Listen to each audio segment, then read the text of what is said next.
Tá, terceiro ano. Mais uma aula, na verdade, mais um exercício, só que dessa vez como tema Crise de 1929. Sem mais delongas, eu gosto de falar isso, né? Sem mais delongas. Sem demora, vamos para a primeira questão. Crise de 1929, Universidade Federal de Pernambuco. Após a Primeira Guerra Mundial, a febre de negócios baseada na especulação provocou a crise de 1929. Tá. Identifique nas alternativas a seguir os principais fatos que a produziram. Letra A. Aparecimento de ideologias como o fascismo e o nazismo. Letra B. Superprodução de mercadorias e saturação dos mercados consumidores. Letra C. Retraimento do crédito e proibição das exportações. Letra D. Equilíbrio entre a agricultura e o comércio. Má colheita e demanda ilimitada da indústria? Opção correta, letra B. Muito fácil. Superprodução. Os industriais americanos produziram acima do que a população em termos econômicos, ou seja, sua capacidade financeira pôde dar conta. Por isso que produziu mais do que a população pôde consumir. Segunda questão. A chamada crise de 1929 caracterizou-se por um colapso no sistema financeiro mundial no período do entre-guerras, isto é, no intervalo entre a Primeira e a Segunda Guerra Mundial. Tal crise também identificada com a Guerra Franco-Prussiana, a quebra da Bolsa de Valores de São Paulo, a Guerra Civil Americana, a quebra da Bolsa de Valores de Nova York, a independência dos Estados Unidos. Nada mais fácil de identificar do que a quebra da Bolsa de Valores de Nova York. Terceira questão. Nos primeiros anos da década de 1930, o mundo assistiu a uma grave crise econômica que atingiu boa parte do mundo capitalista. Para combatê-la, o governo dos Estados Unidos da América adotou um conjunto de medidas que ficou conhecida como New Deal, um projeto que foi colocado à frente por Theodore Delano Roosevelt, o presidente americano desse contexto. Esse programa, letra A, diminuiu a intervenção do Estado na economia, aumentou a intervenção do Estado na economia, retirou a presença do Estado da economia, tornou a economia americana mais liberal, provocou uma quebra da Bolsa de Valores de Nova York, dando origem ao episódio que ficou conhecido como a Quinta-feira Negra. Sem muita demora, letra B, aumento da intervenção do Estado do Estado na economia. Para entender de maneira, digamos assim, mais sucinta, existe uma concepção liberal ou neoliberal de que o mercado se autorregula, ou seja, quanto menor a intervenção do Estado, melhor para a fluição, para o fluxo do sistema capitalista, para o fluxo da economia. Só que em tempos de crise, quem é que salvou, desculpa a expressão, o rabo dos empresários? O Estado. Quarta questão. A política de recuperação econômica e social adotada pelo presidente Roosevelt nos Estados Unidos nos anos 30, denominada New Deal, propunha, entre outras medidas, o quê? A liberação dos preços dos produtos básicos e o aumento da jornada de trabalho, o fim da intervenção do Estado na economia e a utilização do trabalho do menor, a proibição da formação de associações sindicais e a extinção da previdência social, a concessão de empréstimos aos fazendeiros arruinados e o aumento do nível de emprego para os operários. Letra E. O incentivo à utilização do capital estrangeiro e a liberdade para a formação de cartéis. A opção correta é a letra D, pessoas bonitas. Concessão de empréstimos aos fazendeiros, já que eles estavam quebrados. E, é claro, o aumento do nível de emprego para os operários. Tem algumas questões aqui que nós iremos entender de que maneira ele aumentou o nível de emprego para os operários. Quinta questão. O período entre guerras foi marcado pela vitória dos ideais liberais, pela democracia na Europa e pela crise econômica nos Estados Unidos, devido aos grandes gastos com a Primeira Guerra Mundial.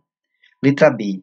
Pela rápida recuperação da Alemanha, uma das nações perdedoras na Primeira Guerra Mundial, graças ao Plano Marshall, implantado pelos Estados Unidos, pelo gangsterismo nos Estados Unidos, de gangsters, devido à lei seca, pelo surgimento do regimes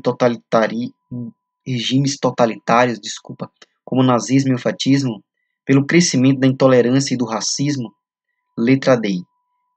Pelo grande crescimento científico ocorrido principalmente com a Primeira Guerra Mundial, o homem descobriu novos remédios como a penicilina e a força atômica usada pela Alemanha na Segunda Guerra Mundial.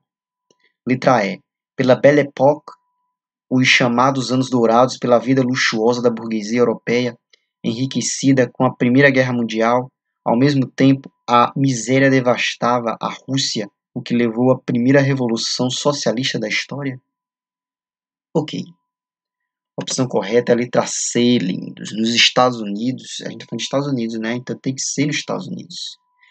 A lei seca, um dos principais nomes, Al Capone, que era traficante de uísque. É estranho falar isso hoje, né? Pelo surgimento de regimes totalitários, realmente, na Itália, o fascismo, na Alemanha, o nazismo.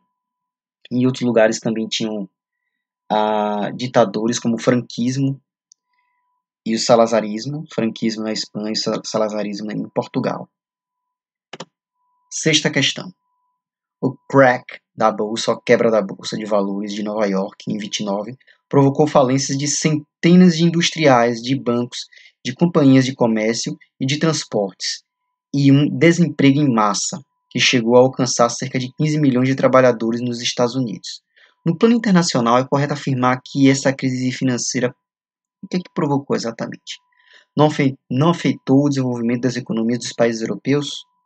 Contribuiu para ampliar a comercialização de matérias-primas dos países subdesenvolvidos?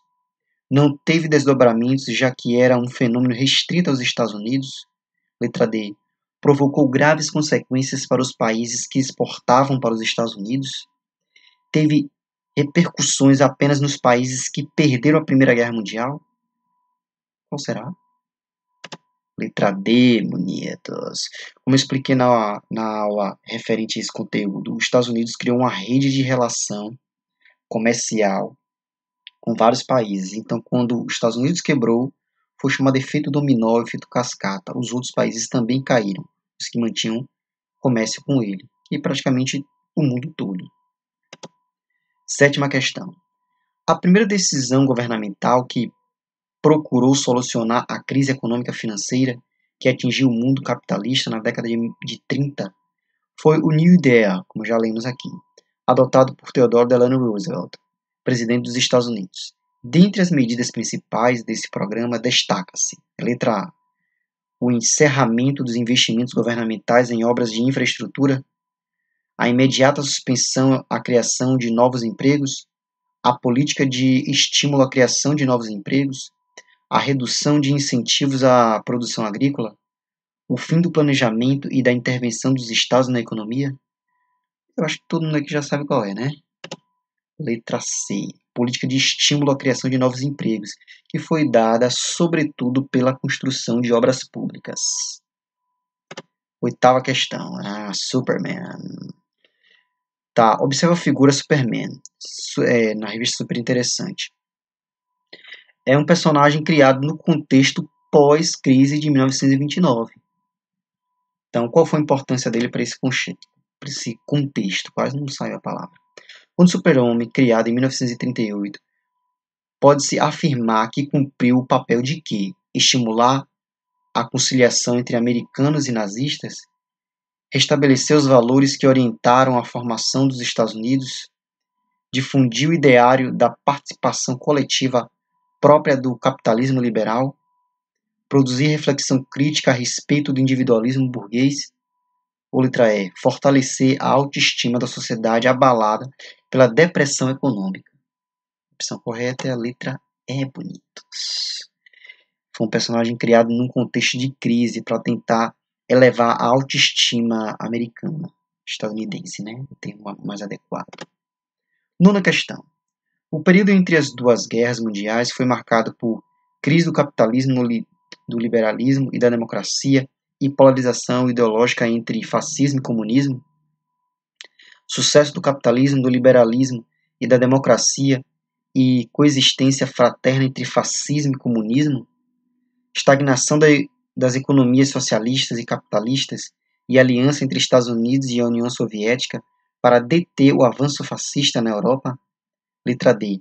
Prosperidade das economias capitalistas e socialistas e aparecimento da Guerra Fria entre Estados Unidos e União das Repúblicas Socialistas Soviéticas. Letra E. Coexistência pacífica entre os blocos americano e soviético e surgimento do capitalismo monopolista. Qual deve ser a questão correta? Letra A, lindo. Crise do capitalismo, vocês bem sabem, em 1929, do liberalismo e da democracia, sobretudo na Europa, com o surgimento do nazismo e do fascismo, e a polarização ideológica entre fascismo e comunismo. Aquela relação de pessoas que não estudam história de que o comunismo é base para o surgimento do nazismo. Tá? Nunca mais falem isso na minha aula.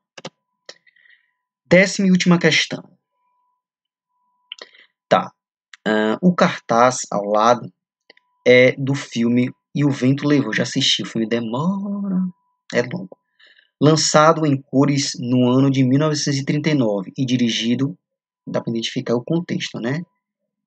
Próximo ao início da Segunda Guerra, e no contexto ainda de recuperação da crise de 1929. E dirigido por Victor Fleming, que marcou sua época e a história do cinema. O filme narra a complicada vida de Scarlett O'Hara, vivida por Vivian Leigh. Eu não sei pronunciar esse nome não. Seus amores e desilusões em um período que tem a Guerra Civil Americana como pano de fundo. Clark Gable é Red Builder, acho que é isso. Um aventureiro que tem uma relação de amor com Scarlett. O filme, como as telenovelas de hoje, é marcado por conflitos e cenas inesquecíveis de amor. A grande inovação do filme é a ausência de um final feliz. Sobre a época e o filme, pode-se afirmar que ele registrou, letra A, uma época, período entre guerras, difícil e sem a certeza de um final feliz, como no filme, um momento de crise para o nacionalismo americano e, por isso, a tentativa da guerra civil, o cientificismo da sociedade com o uso da tecnologia e que, por isso, pôde inovar ao ser filmado em cores, uma mudança de mentalidade já que as pessoas passaram a valorizar o amor aventureiro? A alternativa correta é a letra A, lindos. Um contexto de depressão, chamada depressão econômica. É claro que o filme reflete esse contexto. O que tem que se analisar aqui não é necessariamente a história do filme, e sim o contexto em que o filme foi produzido. Muito bem. Dou por encerrada essa aula, espero que vocês estejam bem, e a família de vocês, é claro. E até a próxima.